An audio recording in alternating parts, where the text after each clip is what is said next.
guys, long time no see. Uzun müddətdən sonra video çəkməyə qərarı aldım. Çünki həqiqətən heç cür yəni dərsim çoxdur. Self study də elədiyimə görə həqiqətən yəni vaxt tapa bilmirəm video çəkməyə. Çünki video çəkmək problem deyil, editləmək problemdir. Ay, videoda nə qəşəng görünürəm. Glow up keçirmişəm resmən keçən semestrdən sonra. Nəysə, bugün Kore dilini necə öyrəndim adlı video çəkəcəm. Kore dilini.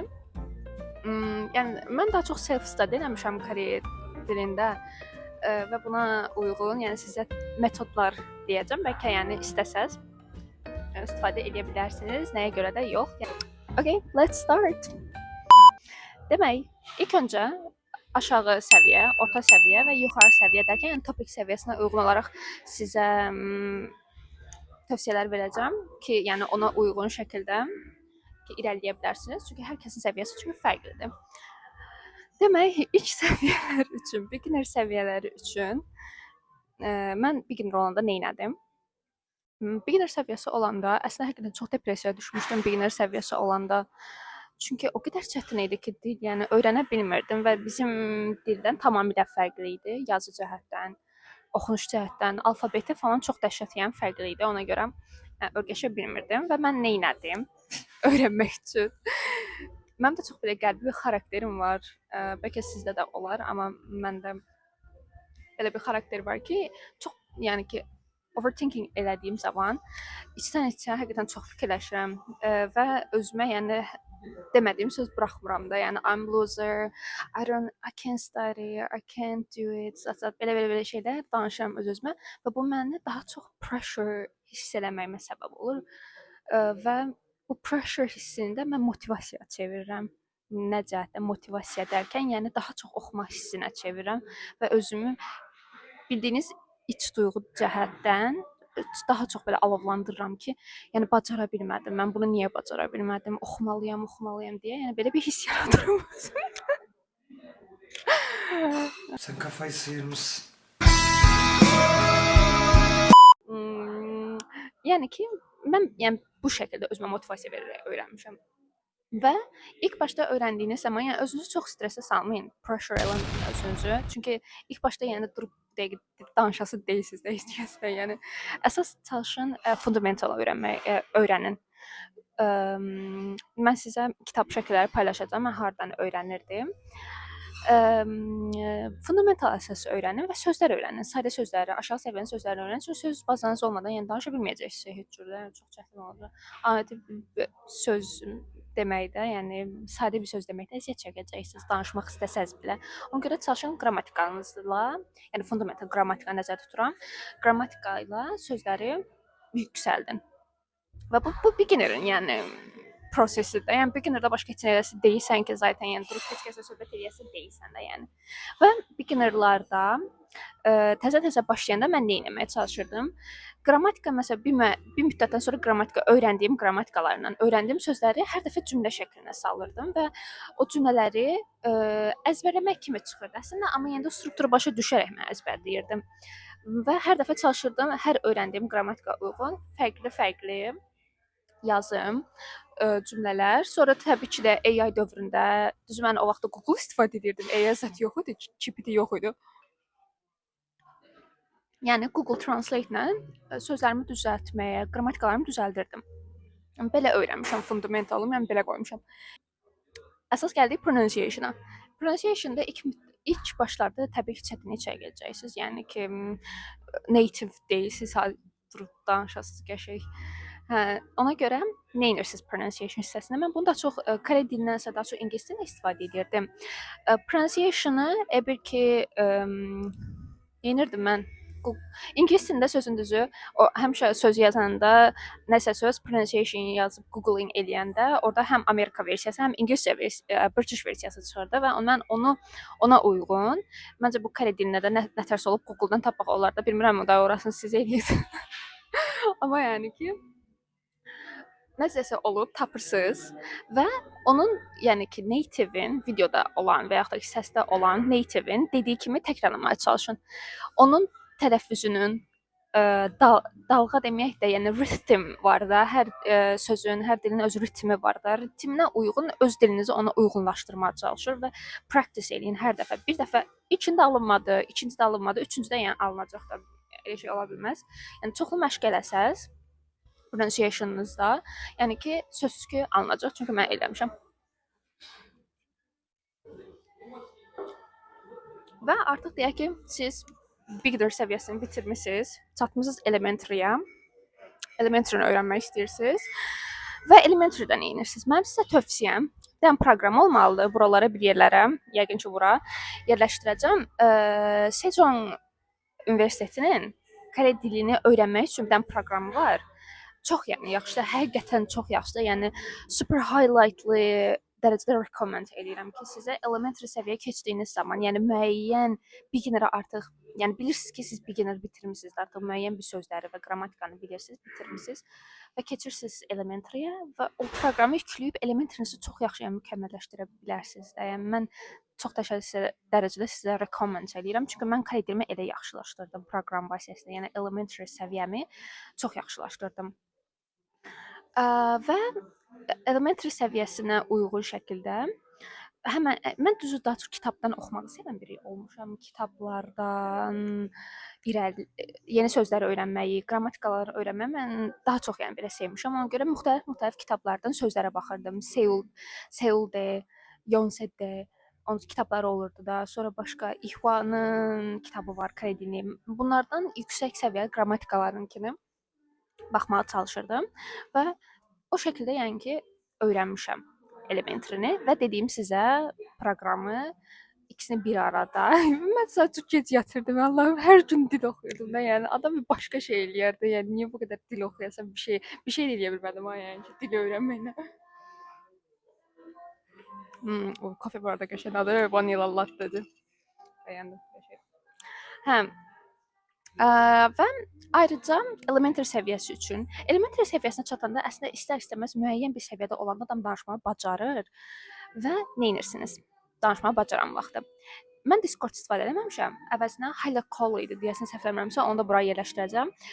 Hello Call yoxsa Hello Call idi, bilmirəm nə idi. Hansınsa birini istifadə eləyib Koreyalılarla yox, daha çox xaricilərlə Koreyaca danışmağa üstünlük verirdim və daha çox danışırdım. Yəni ki, və burada məqsədim mənim qrammatik səhvlərimi kimsə düzəltmək və sözlərimi kimsə düzəltmək deyildi. Daha çox speakingimin speakingimin yəni artması, sürətlənməsi və özümə alternativ şəkildə necə izah eləyə bilərəm deyə inkişaf elətdirirdim xaricilərlə danışaraq. Yəni xarici tərəfin nə düşündüyü mənə maraqlı deyildi. Mən ingiliscə məşq edəndə də belə fikirləşirəm. Qarşı tərəfin nə düşündüyü mənə maraqlı deyil. Sadəcə mən məşq eləmək istəyirəm, inkişaf eləmək istəyirəm, speakingimi artırmaq istəyirəm. Təbii qarşı tərəf sizə maraqlıdırsa, yəni daha çox söhbət edə bilərsiniz, amma ilk başda adamınız birini tanıyan vaxtı conversation çox irəliləmir də ilk başlarda. Sən hara alsan, nə edirsən, hobbin nədir, nə bilim nədir. İşte məsəl üçün Koreya niyə öyrənsən, Kore dilini niyə öyrənsən, nə bilim hansı yeməyi sevirsən, sadəcə belə yəni temalar gedir deyə.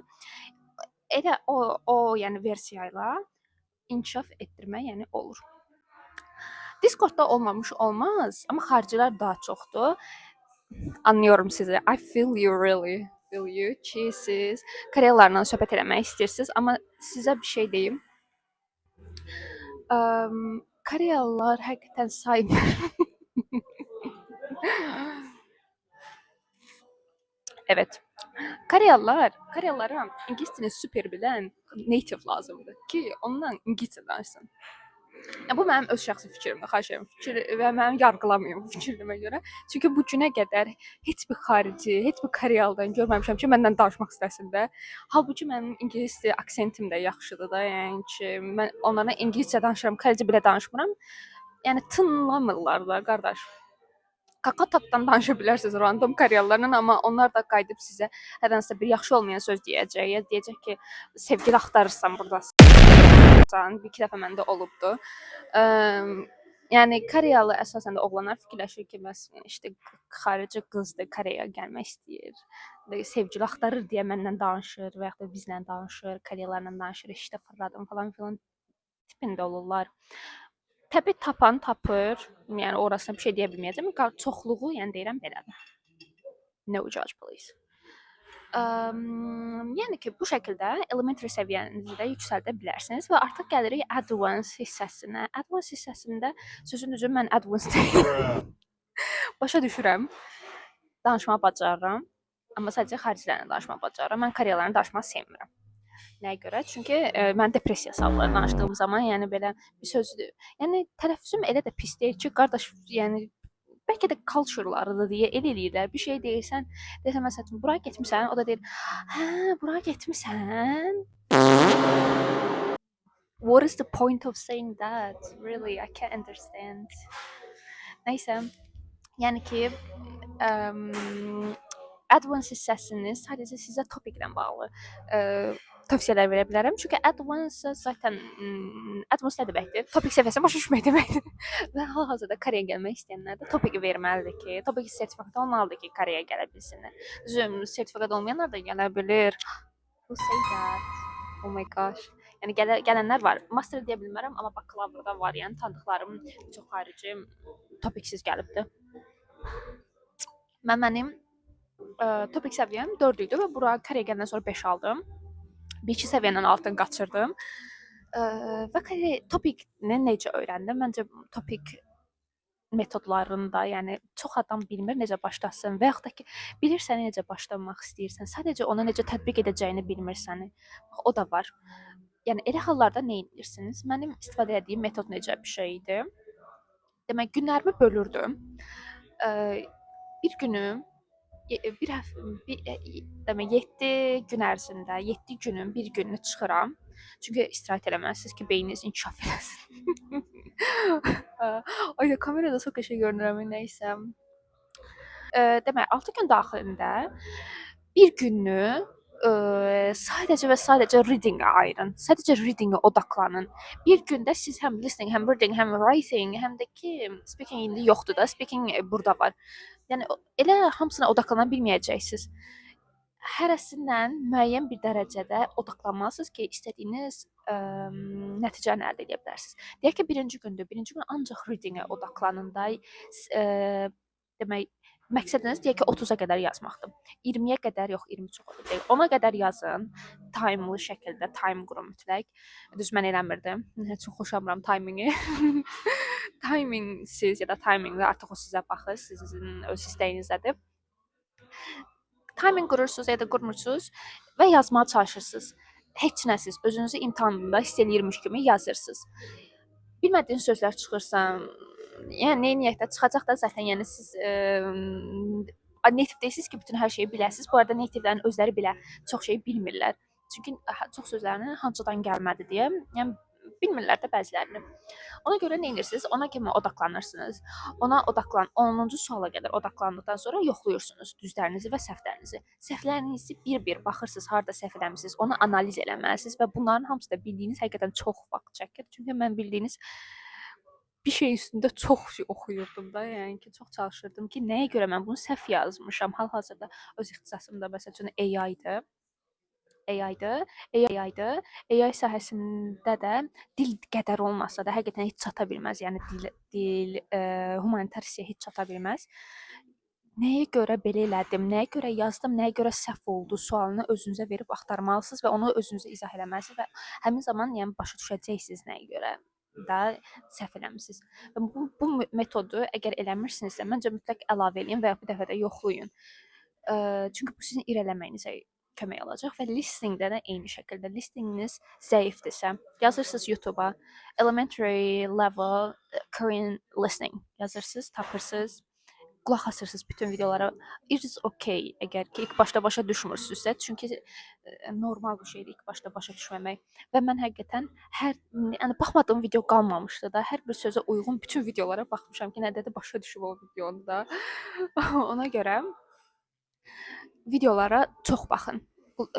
Dramalara falan okey bəlkə baxırsınız dramalara çox, amma videolar məncə daha çox kömək olur və ekranı əgər kompüterdə paylaşa bilsəm sizə recommend edəcəyim bəzi YouTube səhifələri var. Onlara baxın və onlar həqiqətən çox yaxşıdır. Və mən nə edirdim? o videonun birini ən çox bəyəndiklərimi saxlayırdım. 15 dəqiqəlik videodursa, hər saniyəsini dayandırıb sözləri oxuyub, yəni axtarırdım və başa düşməyə çalışırdım. Yeni sözlər çıxırdı çünki bəzən olur konglishlər var, bəzən olur Koreyalıların, yəni yeni generation'ın istifadə etdiyi sözlərdir ki, onlar istifadə edir də. Yəni topikdə falan düşən şeylər deyil bunlar. Sadəcə özün üçün öyrənmək istəyirsənsə özün üçün edə bilərsən. Yəni listeninizi bu şəkildə artıra bilərsiniz. Transkriptə baxmaq. Çox qarışıq tezən izah etdim, çox üzr istəyirəm. Nəsə, birinci transkriptə baxırsınız. Transkriptdə bilmədiyiniz sözləri seçirsiniz və transkripti təzədən oxuyursunuz. Transkriptə təzədən qulaq asırsınız. Transkriptə bu dəfə baxmadan qulaq asırsınız. Yəni bu şəkildə təkrarlasaz, həqiqətən listeniniz artacaq. Listening-də, reading-də, ondan sonra writing-in düzü metodu ayrıdır. Yəni bu şəkildə eləsəz listening-i artacaq və writing hissəsini nə edirsiniz? Writing topikdə əslində şablon ifadələrdir. Sadəcə onları öyrənməlisiniz, əzbərləyib kopya. Eyni şəkildə sadəcə sözləri dəyişdirsəz, yüksək nəticə alacaqsınız. Yəni writing-də elə də mükəmməl bir şey yoxdur da, yəni. Sadəcə bir dənə 54-cü sual çətindir. Onu mən özüm belə, yəni yazmaqda çox əziyyət çəkirəm.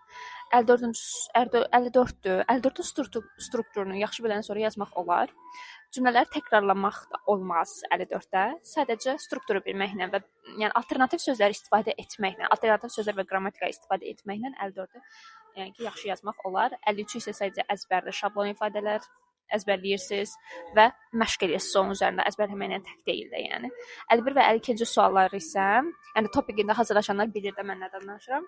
Onları isə yəni məşq etməklə, yəni zaten biləsiniz tema nədən gedir, hansı qrammatikalar, populyar qrammatikaları istifadə etmək lazımdır.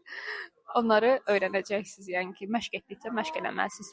Yəni göydən düşməyəcək də ağlınıza ki, necə eləmək lazımdır. Məşq eləməklə, yəni ala biləcəksiniz istədiyiniz nəticəni. Mənim, yəni ki, tövsiyələrim belədir. Unutdum nə deyəcəyimi.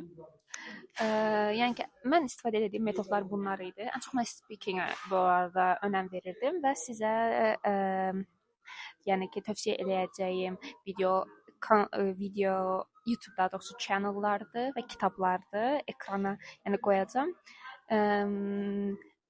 Əgər tapa bilsəm, yəni ki, düz bildiyim bir pulsuz proqram var idi. Kitabları oradan yükləyib baxırdım, amma yəni belə məşhur kitablar yoxdur, köhnə kitablar biraz var.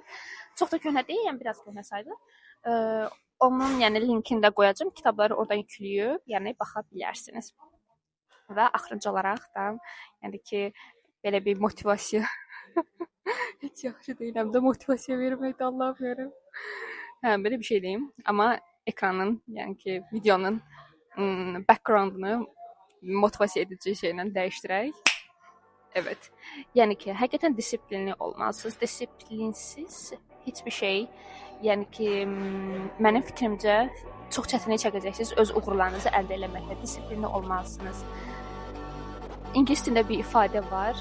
Yəni çox xoşlayıram mən və yəni hər dəfə istifadə edirəm ki, imagine, act and action idi. Vallahi nəysə imagine edirsən, acting edirsən və onunla action'a çevirirsən. Yəni ki, yox elə deyildimi? Yoxsa yadıma çıxdı bir şey olmalı işte. The manifestation kimi belə bir şeydir. Yəni özünüzə həqiqətən çox inanın.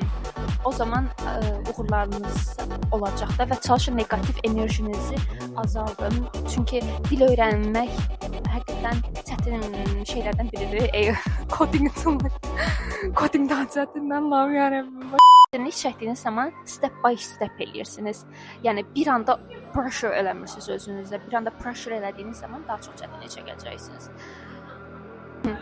İkinci olaraq indi yadıma gəldi. İkinci olaraq isə oxuduğunuz hər hansı bir şey elədiyiniz zaman, yəni dillə bağlı məlumat verdiyimə görə, dil öyrəndiyiniz zaman atmosferiniz həqiqətən atmosferlər doğrusu sizə çox motivasiya eləyir. Çalışdığınız qədər, yəni atmosferanızı dəyişin. Gedin kitabxanada bəzən oxuyun. Gedin otağınızda bəzən oxuyun. Gedin bəzən kafedə oxuyun. Yəni fərqli yerlərdə oxuyun. Bəlkə bu metodu eləyirsinizdir. Yəni amma eləməyənlər üçün deyirəm də, yəni bu mənim ən sevdiyim metodlardan biridir. Və bir də yəni çalışın atmosferanızda olan bir şeydə dəyişiklik elədiyiniz zaman o sizə daha çox motivasiya verir. Mən denəməyibsinizsə, məncə bir iki dəfə eləyin, baxın. Mən çox həqiqətən sevirəm. Məsəl üçün mən indi paylaşacağam. Təzə bir light almışam özümə. Hər dəfə o lightı yəni dəyişdirə bilirəm də rənglərinə uyğun. Bəzən yaşıl eləyirəm, bəzən anime baxdığım zaman əslində qırmızı eləyirəm. Yəni ki, o hiss etdiyim muda əsasən rəngləri dəyişirəm. Bu mən dərs oxumağa daha çox motivasiya eləyir. Yəni ki, atmosferada çox önəmlidir. Belə, yəni ki, və bir də çalışın dil öyrəndiyiniz zaman eyni ortaq dili öyrəndiyiniz insanlarla çox communication yaradın. Kommunikasiya. Azərbaycan dilindən ingilis dilini bir-birinə qatmışam. Nəsə, communication yaradın və onlarla arada çalışın koreyca, arada ingiliscə danışırsa ingiliscə yəni danışın da. Bu da yəni inkişaf eləməyinizə kömək edir. Mən dostlarımla eləyə bilmirdim belə şeyləri. Çox hobbilərimlə daha çox eləyirdim. Nəysə, yəni ki, o da köməyi olacaqdır və təsəvvür edin, metroda danışırsınız koreyaca, daha ayrı bir hava yaradırsınız da. Yəni 100 plus aura yaradırsınız. Yəni ki, belə. Bugünlük video bu qədər. Yəni ki, çalışdığım qədər fikrimdə olanları sizə deməyə çalışdım ki, yəni siz də bu metodlardan istifadə edə bilərsiniz. Bəyəndinizsə, buna bənzər videolar daha çox paylaşmağa çalışacağam. Nəinki Koreya dili. Koreya necə gəlmişəm, ondan sonra Koreyada nə bilim gündəlik aktivitələrim, sonra daha çox girlish videolar. Böyle şeyler hakikaten çok seviyorum. Neyse. Okay, bye bye. Take care yourself, guys. See ya next time.